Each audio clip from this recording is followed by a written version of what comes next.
तो चलिए दोस्तों, आज के वीडियो की शुरुआत करते हैं। और आज हम इस वीडियो में काफ़ी अलग अलग शेयर्स के बारे में बात करने वाले हैं। और अगर शुरुआत करें तो पहले बात करने वाले पेटीएम से, क्योंकि अगर आपने देखा होगा जो फ्राइडे का दिन था, उस फ्राइडे के दिन में पेटीएम के शेयर में गिरावट थी। और उसके कारण यही था क्या, उसमें एक ब्लॉक डील हुई थी जिसके अंडर वॉरेन बफेट, आप जानते होंगे बहुत बड़े इन्वेस्टर है, उन्होंने पेटीएम में काफ़ी मतलब पहले निवेश किया था। तो उन्होंने पूरी तरह से एग्जिट ले लिया है। और सबसे अहम बात, इंपॉर्टेंट बात और ब्रेकिंग न्यूज़ यही है कि उन्होंने जो एग्जिट लिया है वो कह सकते हैं लॉस में लिया है। तो हम जानते कितने बड़े इन्वेस्टर है और कितना मतलब उनका हाइप है ऑल ओवर द मतलब वर्ल्ड, सिर्फ इंडिया में नहीं, ऑल ओवर वर्ल्ड उनका कितना हाइप है। और एक अमेरिकन इन्वेस्टर है और काफ़ी कहते हैं मतलब क्या उनकी फिलोसफी हमें अपनानी चाहिए। ऐसे काफ़ी मतलब यूट्यूबर्स और फिर इन्फ्लुएंसर भी मतलब कहते रहते हैं। तो मतलब और देखे तो आज उन्होंने ही मतलब फ्राइडे के दिन लॉस बुक किया और पूरी तरह से एग्जिट कर लिया है कंपनी से। तो कह सकते हैं हमें भी मतलब इससे से सीखने को मिलता है, इतने बड़े इन्वेस्टर भी मतलब कभी कभी गलत हो सकते हैं, क्योंकि लॉस बुक किया और वो भी छोटा मोटा नहीं है, 620 करोड़ का मतलब कह सकते हैं लॉस बुक किया। तो मैं आपको पूरी बात भी बता देता हूँ अभी। तो उनका 2.5% का जो स्टेक था वो उन्होंने बेचा है और 620 करोड़ का देख सकते हैं आप उन्होंने लॉस बुक किया है। और इसी के साथ ही अगर आप देखेंगे तो उनकी जो मतलब कंपनी है, यहाँ पे आपको नाम भी देखने को मिलेगा। उनका कंपनी का जो नाम है affiliate company BH international holdings, मतलब उनकी जो कंपनी है बर्कशायर हाथवे। तो मतलब उस उन्होंने एग्जिट किया है, मतलब वो उन्हीं की कंपनी है। तो वो देख सकते हैं उन्होंने दिया है वहाँ पे 1.56 करोड़ शेयर्स। ध्यान से पढ़ना दोस्तों, अच्छे से पढ़ना, 1.56 करोड़ आगे शेयर से, नॉट इन रुपीज़। तो ये पूरी तरह से उन्होंने मतलब कह सकते हैं एग्जिट ले लिया है और 620 करोड़ का अभी लॉस बियर करेंगे। और अगर आप देखेंगे तो 1279.7 रुपीज पर शेयर, तो मतलब इस भाव पे उन्होंने मतलब एग्जिट लिया है। 2.6% स्टेक बेचा है, जो कि देखिए आप प्राइस तो 1279.7। और अगर आप पूरी प्राइस देखेंगे तो कह सकते हैं ट्रांजैक्शन वैल्यू आप देखेंगे तो 1370 करोड़ की इतना उनका ट्रांजैक्शन हुआ है। और अगर हम एवरेज प्राइस देखेंगे तो उनका जो एवरेज प्राइस है, मतलब कुछ कुछ स्टेक उन्होंने अभी बेचा है और कुछ स्टेक पहले भी बेचा था। तो एक एवरेज प्राइस देखेंगे आप तो देख सकते हैं 877.29 आ रही है उनकी एवरेज प्राइस। तो कह सकते हैं काफ़ी मतलब लेसन सीखने को मिलता है। क्या भले ही आप मतलब हो सकता है आपकी एनालिसिस कभी मतलब गलत भी हो जाए, लेकिन ज़रूरी नहीं कि आपको मतलब बने ही रहना है।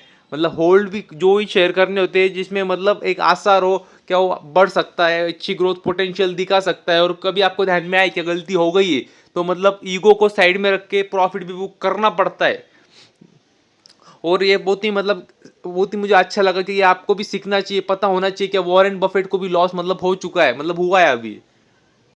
और अगर अभी वो इतना मतलब इतना बड़ा माल बेचा, इतने करोड़ों में शेयर्स बेचे, तो मतलब कोई खरीदेगा भी, चेंज इन हैंड्स भी होगा। तो अगर आप देखें तो देख सकते हैं आप जो उन्होंने बेचा है माल, ऑफलोड किया है, तो वो कॉप्टाल मॉरिशियस इन्वेस्टमेंट कंपनी जो है इन्होंने खरीदे शेयर्स। और अगर और भी देखें तो घिसालो मास्टर फंड, इन दोनों मतलब कह सकते हैं इन्होंने मतलब उनके जो स्टेक है वो खरीदा है।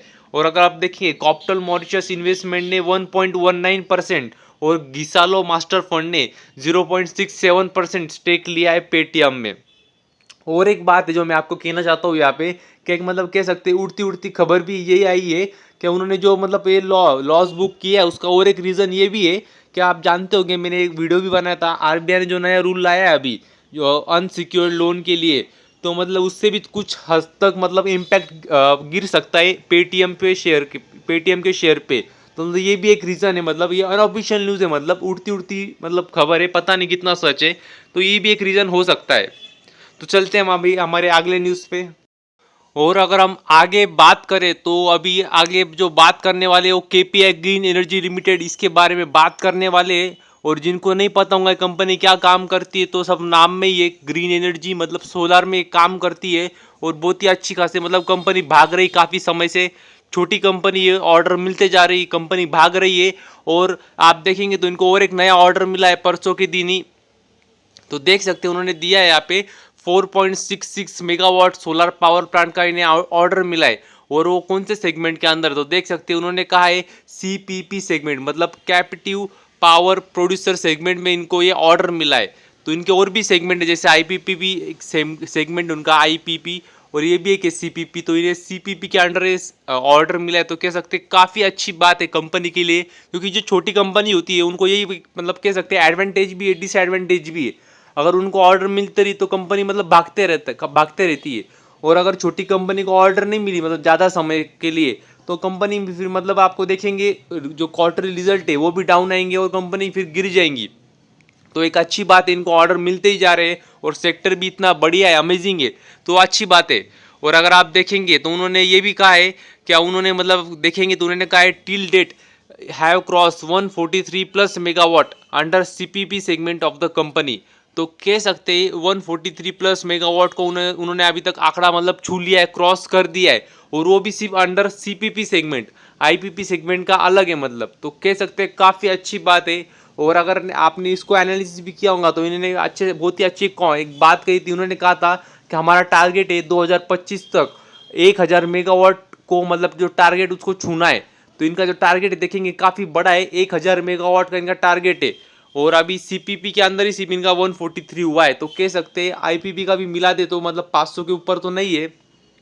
तो कह सकते हैं काफ़ी मतलब इनका जो एम है वो काफ़ी बड़ा है। तो देखना होगा आने वाले समय में किसी का काम करती है कंपनी। तो चलते हैं हमारे अगले न्यूज़ पे। और अगर हम अगली न्यूज़ देखें तो वो है एवेन्यू सुपरमार्ट्स लिमिटेड। इस कंपनी के बारे में तो देख लेते हैं क्या है। तो कह सकते हैं काफ़ी अच्छी बात है। अगर आप देखेंगे तो कंपनी ने इन्फॉर्म किया है कि उन्होंने एक नया स्टोर ओपन किया है, और कहाँ पे किया है तो वो किया है निज़ामपेट तेलंगाना में। तो कह सकते हैं काफ़ी अच्छी बात है। और देखेंगे तो अभी आंकड़ा जो है वो 339 हो चुका है ऑल ओवर इंडिया में उनके जो स्टोर्स है वो। तो कह सकते हैं काफ़ी खुशी की बात है शेयर होल्डर्स के लिए, क्योंकि एक मतलब ये भी एक तरह का एक कैपेक्स ही है। अभी इनडायरेक्ट उन्होंने कहीं पे ऐसा कहा नहीं कि हम कैपेक्स करने जा रहे हैं, कैपेक्स कर दिया है, या फिर कैपिटल एक्सपेंडिचर कर दिया है, या फिर एक्सपांड करने जा रहे हैं। पर ये भी इनडायरेक्ट एक कह सकते हैं कैपेक्स ही, मतलब क्योंकि कंपनी इतनी बड़ी हो चुकी है। मतलब मेरे हिसाब से 2.5 लाख करोड़ का मार्केट कैप है, उसके बावजूद ये स्टोर्स ओपन करते ही जा रही है। हालांकि कह सकते हैं पेस अभी मतलब पहले जैसा नहीं है, मगर आप देखेंगे मतलब 350 स्टोर इन्हें ओपन कर दिए, तो काफ़ी मतलब कह सकते हैं बड़ी बात है। और सबसे इंपॉर्टेंट बात ये, क्योंकि अगर आप देखेंगे बिग बाजार ने क्या किया था, उन्होंने भी बहुत स्टोर्स ओपन कर दिए थे, लेकिन बहुत ही मतलब कह सकते हैं उन्होंने जो मेजर डिफरेंस है वो ये है कि उन्होंने जो लिए थे सारे शोरूम्स स्टोर्स वो सारे रेंट पे थे मैक्सिमम, और इनके सारे मतलब अपने खुद के लैंड बाय करके कर रहे। तो मतलब कह सकते हैं इनको ये एडवांटेज है कि इनको अब एक बार इन्हें मतलब चालू कर दिया स्टोर, तो मतलब धंधा तो बढ़ेगा ही अपने आप ही मतलब। तो कह सकते हैं काफ़ी अच्छी बात है। अभी चलते हैं हमारे अगले न्यूज़ पे। अभी तो और एक इम्पॉर्टेंट न्यूज़ आ चुकी है अभी। क्या आपको पता होगा, पीछे भी बात चालू थी कि जो ट्रेडिंग आवर्स है उसको बढ़ाने से रिलेटेड बातचीत चालू थी। तो उसका एक कह सकते हैं बातचीत थोड़ी आगे बढ़ी है, और एनएससी ने मतलब नेशनल स्टॉक एक्सचेंज ने प्रपोजल दे दिया है अभी सेबी के पास। तो सेबी अब इसको रिव्यू करेंगे और देखेंगे मतलब क्या हो सकता है। क्योंकि अगर आप देखें तो अगर मतलब भारत देश में जब रात रहती थी तो वहाँ पे मतलब मार्केट चालू रहता था, मतलब आप देखेंगे यूएस का यूरोप का तो मतलब काफ़ी टाइम डिफरेंस होता था। तो इसकी वजह से मतलब जो ग्लोबल इन्वेस्टर है उनको मतलब थोड़ी दिक्कत आती थी। तो उनके हिसाब से मतलब अभी शायद टाइम बढ़ाया जा सकता है, या फिर ऐसा भी किया जा सकता है क्या मतलब ब्रेक में किया जाए, मतलब जो हमारा एग्जिस्टिंग टाइम है वो, और उसके बाद कुछ देर के लिए ब्रेक, और फिर से मतलब शाम को मार्केट शुरू होगा। मतलब ऐसा भी किया जा सकता है, ऑप्शन से मतलब देखना होगा आने वाले समय में क्या होता है। क्योंकि अगर आप देखेंगे तो जो मीटिंग हुई उसमें उनको जो सेबी के चेयरपर्सन है मदाबी पुरी बुच, तो इनको पूछा गया तो उन्होंने वही कहा है कि हम डायरेक्ट डिसीजन नहीं ले सकते, हमें एक बार मतलब सबके सोचना होगा। जो मार्केट इंफ्रास्ट्रक्चर इंस्टीट्यूशन है मतलब एमआईएस, और जो भी इसेंशियल मार्केट प्लेयर्स है तो उनको एक बार मतलब पूछ के फिर हमें कोई भी डिसीजन करते आएगा। और भी जो की स्टेक होल्डर्स है उनको सबको मतलब सबकी राय लेनी होंगी एक बार, उसके बाद डिसीजन होगा। मतलब ताकि ऐसा ना हो कि हम डिसीजन ले ले और उसके बाद फिर से रिवर्स लेना पड़े। तो इसके लिए सब सोच के डिसीजन लेंगे, ऐसा उन्होंने कहा है। और आगे और भी अगर देखें तो शुगर स्टॉक्स देखेंगे आप, तो अच्छी खासी रैली चल रही शुगर स्टॉक्स में पिछले कुछ दिनों से। उसका रीज़न भी है क्योंकि अगर आप देखा होगा तो शुगर का जो मतलब देखेंगे प्रोडक्शन वो जिस हिसाब से होता है हर साल, तो जो क्वांटिटी होती है वो मतलब इस साल कह सकते हैं वो जो रहेंगी मतलब डिमांड और सप्लाई, तो वो मीट नहीं होने वाले हैं। मतलब अगर आसान भाषा में कहूँ तो जितनी मतलब डिमांड है उतना सप्लाई नहीं है, प्रोडक्शन इस साल थोड़ा कम होने वाला है। तो उसी के वजह से मार्केट ने मतलब देख सकते हैं पहले ही मतलब अनुमान लगा लिया क्या, मतलब शुगर की प्राइस अगर सप्लाई डिमांड मैच नहीं होगा तो फिर डिमांड कम है, सप्लाई कम है और डिमांड ज़्यादा है, तो फिर शेयर प्राइस मतलब भागेंगी, मतलब प्रॉफिट ज़्यादा होगा। तो इस हिसाब से पहले ही मतलब अनुमान लगा लिया और देख सकते हैं आप शुगर स्टॉक्स दौड़ रहे हैं, एक अच्छी खासी रैली चल रही है। और अगर आप देखेंगे तो एक ओवरऑल अच्छा मूड भी चल रहा है, क्योंकि अगर आप देखेंगे तो सरकार का भी एम है क्या, एक तरीके से मतलब आपको पता ही होगा जो प्रदूषण होता है इलेक्ट्रिक और इलेक्ट्रिक नहीं, डीजल और पेट्रोल के गाड़ियों से, तो उसको उसमें अभी इथेनॉल ब्लेंड किया जाता है, मतलब इथेनॉल मिक्स किया जाता है। तो जो परसेंटेज ऑफ इथेनॉल है वो भी बढ़ रहा है, सरकार उसको भी बढ़ा रही है धीरे धीरे, लेकिन उसके लिए लगेगा ज़्यादा इथेनॉल। और इथेनॉल कब आता है तो बता दूं मैं आपको, शुगर्स का एक बाय प्रोडक्ट होता है, उससे इथेनॉल बनता है। तो उसका भी मतलब एक अच्छा खासा फायदा इस सेक्टर को मिल रहा है, और सरकार भी इस सेक्टर को मतलब अच्छा खासा बढ़ावा दे रही है। तो मतलब उसी के बीच मगर इस साल जो भी मतलब फ्लड आया और भी कह सकते हैं अनइवन रेनफॉल हुई, उसके वजह से प्रोडक्शन इस साल थोड़ा मतलब कह सकते हैं कम होगा। तो उसका मतलब अगर आप देखेंगे अगर डिमांड कम है, डिमांड ज़्यादा है और सप्लाई कम है, तो शेयर पैसा मतलब जो प्राइस है उस कंपोनेंट की वो भागेंगी, तो इनको शेयर्स को भी अच्छा खासा फायदा मिलेगा। और काफ़ी का शेयर्स है इसमें जिसको आप स्टडी कर सकते हैं, जैसे कि आप देख सकते हैं ईआईडी पैरी है, बलरामपुर चीनी मिल है, दालमिया भारत शुगर है, काफ़ी कंपनियां जिसको आप स्टडी कर सकते हो। तो बस आज के लिए इतना ही, थैंक यू वेरी मच, और भी ऐसे ही वीडियोस देखते रहिए।